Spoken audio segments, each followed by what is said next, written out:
Hi guys, welcome to TFA Files TV. We are back again with the latest gossip. Nyaya dziri kupisa dziri kutenderera pasocial media.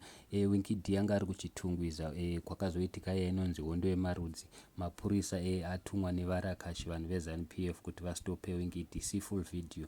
Anga ari mahwambi guys. Vanga vakukanda makenzi vachitema.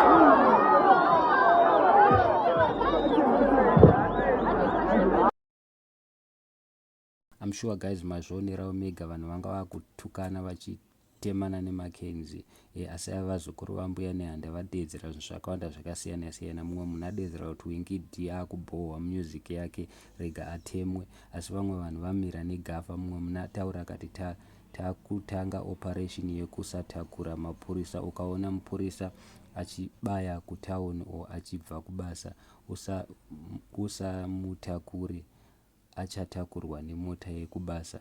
Atitakure vatengesi isu ahoi magafa, ndozvataurwa nemumwe munhu. Mumwe munhu akati ichi futi ndiko kusaiza dare uku, koma kuita sei? Mumwe munhu akati uyu muimbi chete, no pfumo no bakatwa tomira naye. Mumwe munhu akati dai vangomusiya aridza masongs ake manje makeni akukandwa, cause you get frustrated. Wabhadhara $10 for gafa mukuru omiswa kuimba, ndarwadziwa. Vanhu vadedzera kudaro. Mumwe munhu akati nyika yekumama iyi. Mumwe munhu akati gafa igafa chero vakadii, he cannot be shaken nezvishiri izvi zveZanupf nezvimapurisa zvavo.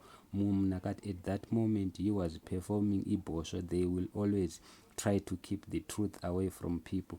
Mumwe munhu akati ndo panoshanda community justice manje apa kungoti takapusa. Mumwe munhu akati Zanupf shit dzevanhu ndo dziri kudaro, vana ED vese avana napanganai. Mumwe munhu akati people were throwing cans at police not at gafa, because vamwe vanhu vari confused, vakudedzera kuti hey gafa ndo rari kutemwa, of which vanhu vanga vachitemera mapurisa. Nemo video mazvionerawo mega.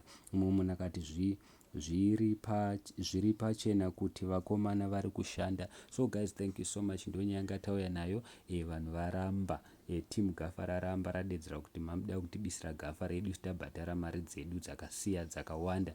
Imimi mapurisa makatumwa neZanupf muri varakashi. So thank you so much guys.